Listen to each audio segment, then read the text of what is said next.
సంగారెడ్డి జిల్లా పాసమైలారం ప్రమాదంలో మృతుల సంఖ్య పెరుగుతోంది. ఇప్పటివరకు 38 మృతదేహాలను వెలికితీశారు.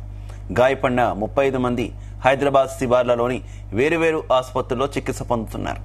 మియాపూర్లోని ప్రైవేట్ ఆసుపత్రి నుంచి 8 మంది డిశ్చార్జ్ అయ్యారు. అలా ప్రమాద సమయంలో విధుల్లో ఉన్నటువంటి మొత్తం ఉద్యోగుల్లో 10 మంది ఆచూకీ దొరకడం లేదు. వారు ఏమయ్యారో తెలియడం లేదని అధికారులు చెబుతున్నారు. రోజులు గడుస్తున్నా తమ వారి జాడ దొరకడం లేదని కార్మికుల కుటుంబాలు ఆవేదన మిన్నంటుతోంది.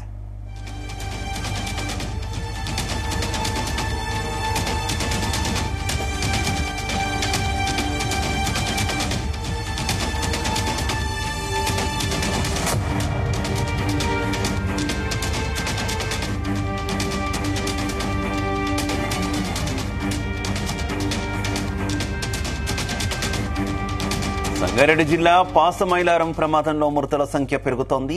ఇప్పటి వరకు 38 మృతదేహాలను వెలికితీశారు. గాయపడిన 35 మంది హైదరాబాద్ శివార్లలోని వేరువేరు ఆసుపత్రుల్లో చికిత్స పొందుతున్నారు.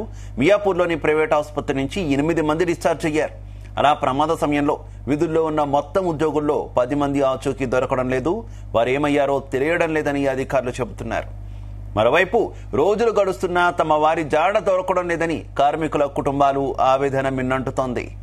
ఇదే విషయానికి సంబంధించి మరింత సమాచారం మా కరెస్పాండెంట్ నగేష్ అందిస్తారు. నగేష్. శివ, సంగారెడ్డి జిల్లా పటాన్చేరు మండలం పాషమై రియాక్టర్ పేలుడుకు సంబంధించి 3 రోజులు గడిచిన ఇంకా కొంతమంది ఆచూకీ అయితే లభించడం లేదు. అధికారులు ఇప్పటికైతే అధికారికంగా 38 మంది చనిపోయినట్లుగా ధృవీకరిస్తున్నప్పటికీ ఇంకా మనం పోస్ట్ మార్టం కోసం తర్వాత డిఎన్ఏ రిపోర్ట్ల కోసం సేకరించిన ఆనవాళ్లను గుర్తిస్తే 45 మంది మృతదేహాలు ఉన్నట్టుగా తెలుస్తోంది. అయితే ఆ మృతదేహాలు ఎవరెవరు అనేది ఇంకా తేలాల్సి ఉంది. ప్రభుత్వం అయితే 18 మంది ఏవైతే మృతదేహాలు ఉంటాయో వాటి డిఎన్ఏ పరీక్షల ద్వారా గుర్తించి బంధువులకు అయితే అప్పగించారు. మిగతా వారిని డిఎన్ఏ పరీక్షలు అయితే సేకరించారు. నిన్న పూర్తి స్థాయిలో అధ్యయనం వచ్చేసింది. నెల రోజుల్లో ఈ ప్రమాదానికి సంబంధించి పూర్తి స్థాయిలో నివేదిక ఇచ్చే అవకాశం ఉంది. అయితే డిఎన్ఏ పరీక్షలతోనే మృతదేహాల గుర్తింపు తెలుస్తుందని అక్కడున్న నిపుణుల కమిటీ అయితే అభిప్రాయపడింది.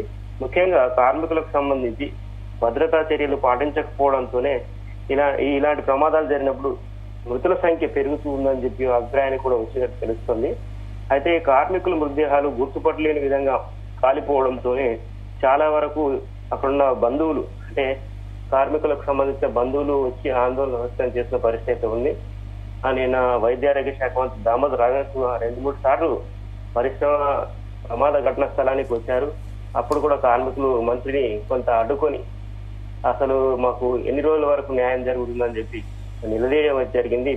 అని ఆయన కూడా స్పష్టమైన వివరాలు అయితే ఇవ్వలేకపోవడానికి కారణం ఏంటంటే అక్కడ ప్రమాదం జరిగిన స్థలంలో ఆ పరిస్థితి ఆ విధంగా ఉంది. యంత్రాల ద్వారా అక్కడ ఉన్న శిథిలాలను తొలగిస్తూ ఉన్నప్పటికీ ఇంకా మృతదేహాలు ఒక్కొక్కటి అవయవాలు బయటపడుతున్నాయి కానీ కాళ్ళు చేతులు బయటపడుతున్నాయి కానీ పూర్తి స్థాయిలో మృతదేహాలు అయితే లభించడం లేదు.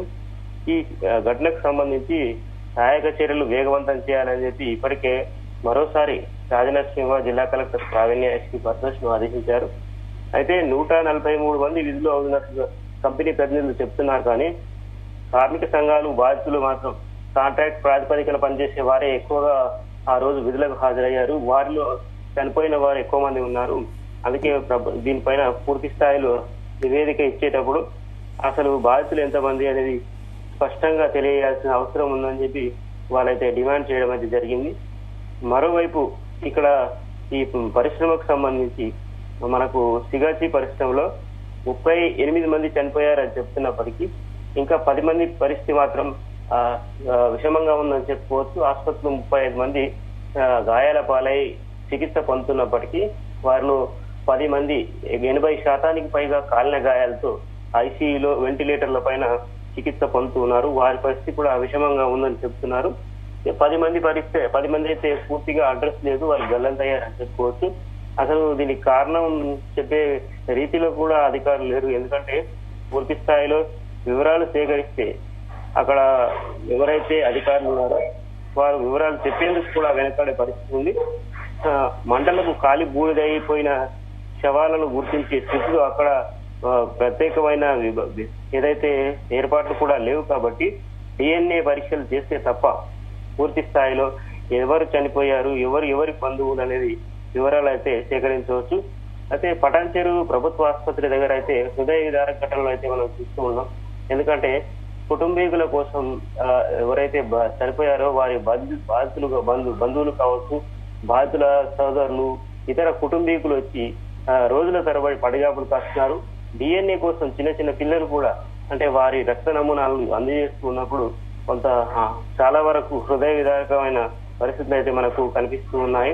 అధికారుల నిర్లక్ష్యము ఈ ఘటనలో చాలా కొట్టొచ్చినట్టుగా కనిపిస్తుందని చెప్పుకోవచ్చు.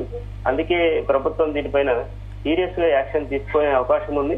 ముఖ్యంగా ఎవరైతే ఈ ప్రమాద ఘటనలకు సంబంధించి నిర్లక్ష్యంగా ఉంటారో వారిపైన వేటు వేసే అవకాశం అయితే కనిపిస్తుంది.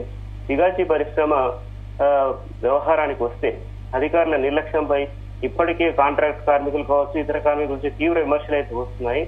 ఈ వ్యవహారంలో కార్మిక శాఖ, పరిశ్రమల శాఖ, బాయిలర్ విభాగం, fire department, pollution control board ఇవి ఏవైతే కీలకమైన విభాగాలు ఉంటాయో ఈ శాఖలకు సంబంధించి అధికారులు అసలు నిరంతర నిఘా ఉండాలి పరిశ్రమల పైన. కానీ వారి నిర్లక్ష్యం కారణంగానే ఇలాంటి ఘటనలు పునరావృతం అవుతున్నాయని చెప్పి ఉన్నతాధికారులు ఒక నివేదిక కూడా ప్రభుత్వానికి ఇచ్చినట్టుగా తెలిసింది. దీంతో ఎవరైతే ఈ ప్రమాదంలో ఇన్వాల్వ్ అయిన వారికి న్యాయం జరగాలంటే అధికారులపై వేటు పడాల్సిందే అని చెప్పి వారు డిమాండ్ చేసిన పరిస్థితి ఉంది. ఇప్పటికే నిపుణుల కమిటీ అంటే ఈ భారీ పేలుడుకు సంబంధించి అధ్యయనం చేసేందుకు ప్రభుత్వం ఒక నిపుణుల కమిటీ కూడా వేసింది. ఈ కమిటీలో కార్మిక శాఖ ముఖ్య కార్యదర్శి దానకిషోర్, తర్వాత ఐఐసిటికి చెందిన ఒక శాస్త్రవేత్త కూడా ఉన్నారు, డాక్టర్ వెంకటేశ్వరరావు. చైర్మన్ గా సభ్యులుగానేమో ప్రతాప్ కుమార్, సూర్యనారాయణ, సంతోష్ వీళ్ళైతే ఈ ప్రమాద ఘటనకైతే వచ్చి భద్రతా ప్రమాణాలు పాటించారా లేదా యాజమాన్య నిర్లక్ష్యం కారణంగానే ఈ ప్రమాద తీవ్రత ఎంతగా ఉందని చెప్పి ఒక ప్రాథమిక అంచనా అయితే వేశారు.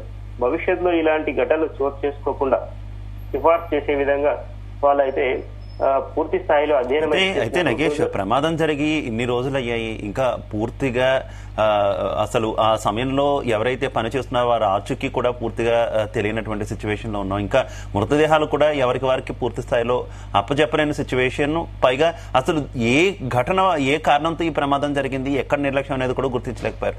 ఏంటి అందరూ కూడా అధికారుల తీరు మీద కొంత విమర్శలు గుప్పిస్తున్నారు కదా, అధికారులు ఏమంటున్నారు? ప్రభుత్వ వెర్షన్ ఏ రకంగా ఉంది? ఈ సిగాచి పరిశ్రమకు సంబంధించి అధికారులు ఇంతవరకు స్పష్టంగా ఎలాంటి ప్రకటన అయితే చేయలేదు.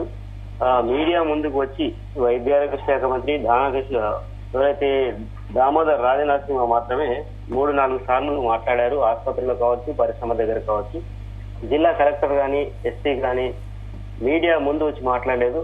నిన్న మనం జీనిస్ లో ఒక కథనం అయితే ప్రసారం చేశాం. దీనికి సంబంధించి స్పందించని కలెక్టర్ అంటే ఇమీడియట్ గా అప్పుడు కేవలం మౌఖికంగా కాకుండా రాతపూర్వకంగా ఒక వివరణ అయితే ఇచ్చారు. 38 మంది చనిపోయారు, ఇంతమంది గాయాల పాలయ్యారని చెప్పి ఒక ప్రెస్ నోట్ అయితే రిలీజ్ చేశారు. కానీ అసలు దీనికి సంబంధించి కార్మిక శాఖ ఏం చేస్తుంది, తర్వాత పరిశ్రమల శాఖ నిర్లక్ష్యం ఎంత, పొల్యూషన్ కంట్రోల్ బోర్డు అసలు ఏం పనిచేస్తుంది అనే విషయం పైన ఇప్పటి వరకు అయితే ఎలాంటి చర్యలు లేవు.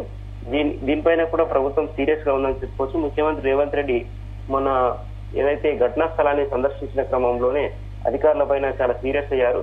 ఇలాంటి ఘటనల వల్ల అమాయకులు ప్రాణాలు కోల్పోతారు కాబట్టి అధికారులు నిర్లక్ష్యంగా వ్యవహరిస్తే కఠిన చర్యలు తీసుకోక తప్పదు.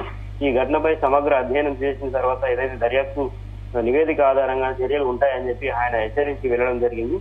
అయితే ఈ మరణాలపైన అధికారులు ఇంకా తికమక పడుతూ ఉన్నారు.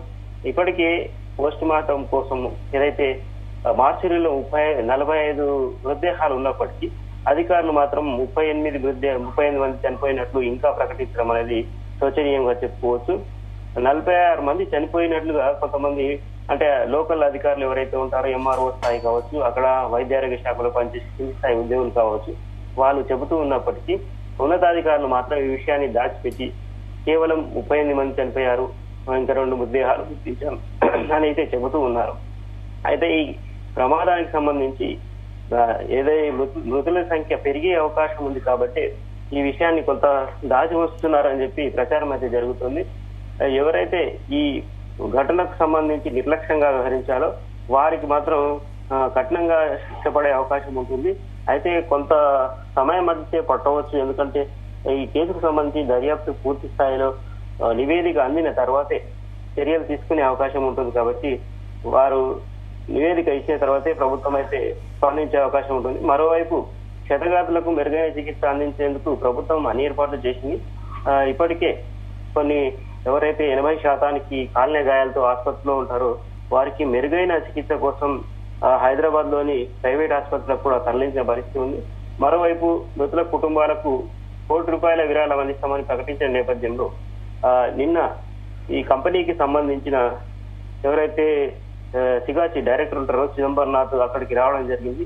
పరిశ్రమలో జరిగిన ప్రమాదానికి సంబంధించి 3 రోజుల తర్వాత ఆయన వచ్చి మాట్లాడితే అక్కడ బాధితులు అయితే అడ్డుకొని ఆయన ఆందోళన వ్యక్తం చేశారు. ఎందుకంటే పరిశ్రమలో రక్షణ చర్యలు చేపట్టకుండా, భద్రతా ప్రమాణాలు పాటించకుండా పరిశ్రమలు ఎలా నడుస్తారు, ఇంతమంది మృతికి కారణమైన మిమ్మల్ని వదిలేది లేదు అని చెప్పి అక్కడ ఆయన కొంత ఆందోళన వ్యక్తం చేసే పరిస్థితి ఉంది అక్కడ ఉన్న కార్మికులు.